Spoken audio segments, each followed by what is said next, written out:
Ô Basília, lhe parece que todo esse cenário coloca de alguma maneira o mandato do Eduardo Bolsonaro na berlinda? E se sim, em qual aspecto? Porque é sabido que Eduardo sempre teve uma conexão com esses assuntos internacionais. Até aqui em entrevista ao Live, ele disse, que gostaria de assumir aquela comissão na Câmara dos Assuntos Internacionais, porque ele tem muita conexão com os Estados Unidos. Agora mesmo ele está licenciado, está nos Estados Unidos. O que tem de novo nisso tudo? Novo que agora ele é alvo de um inquérito no Supremo Tribunal Federal por tentativa de abolição violenta do Estado Democrático de Direito, crime muito sério e que pode pesar numa eventual perda de mandato, se for configurada aí quebra do decoro parlamentar. A avaliação de integrantes do Judiciário, Elisa, e também do governo é de que as bravatas, furaram a bolha das chamadas narrativas ou confusões de internet e ganham contornos mais intensos e de articulação política mundial.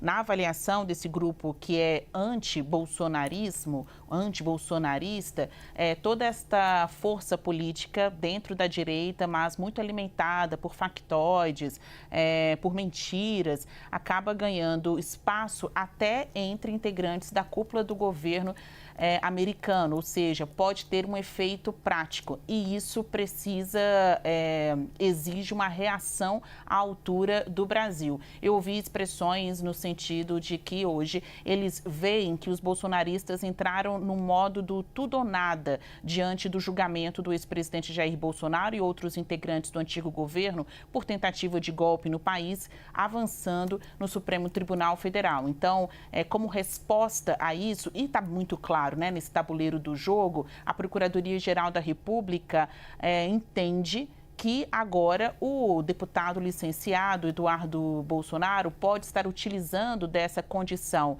de deter o mandato aqui no Brasil, ainda que licenciado, para articular fora do país contra a força política antagonista dele aqui em solo brasileiro, e que será seu rival político nas eleições de 2026. Esse é o entendimento de momento da Procuradoria, por isso que ela apresentou o pedido de inquérito e não demorou muito para o Supremo autorizar a abertura do inquérito e escolher o próprio ministro Alexandre de Moraes como relator do caso.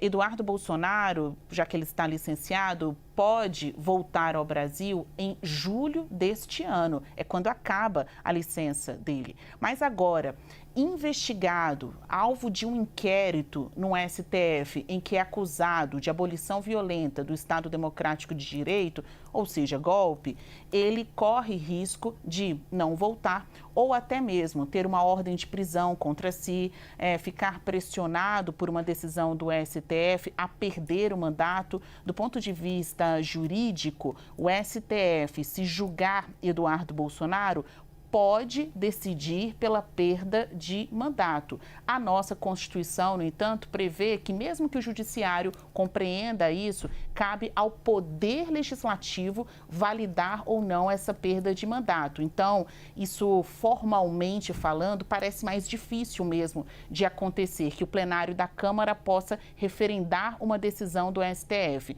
Mas, para fins práticos, Elisa, diante da pressão, com medo de voltar, de ser preso ou de ser exposto de outra forma negativamente aqui no Brasil, se o Eduardo Bolsonaro prolongar a licença dele, se não voltar, o mandato já será prejudicado. Isso pode inviabilizar um retorno dele ao país. Ele mesmo, em entrevista à CNN Brasil, já disse que poderia abrir mão do seu mandato, não voltar nunca mais para o país. Então, existem muitas formas de fazer um deputado federal perder o seu mandato. Tem a maneira oficiosa, por meio de uma decisão oficial, por meio de uma decisão do Supremo, com validação do plenário da Câmara dos Deputados, e tem para os fins práticos a pressão que isso gera agora no meio bolsonarista. Na avaliação deles, já não é mais uma questão de narrativa. Se do lado de lá agora é um tudo ou nada, do lado de cá, que seria o judiciário emendado com o governo, também é uma questão de ir até as últimas consequências.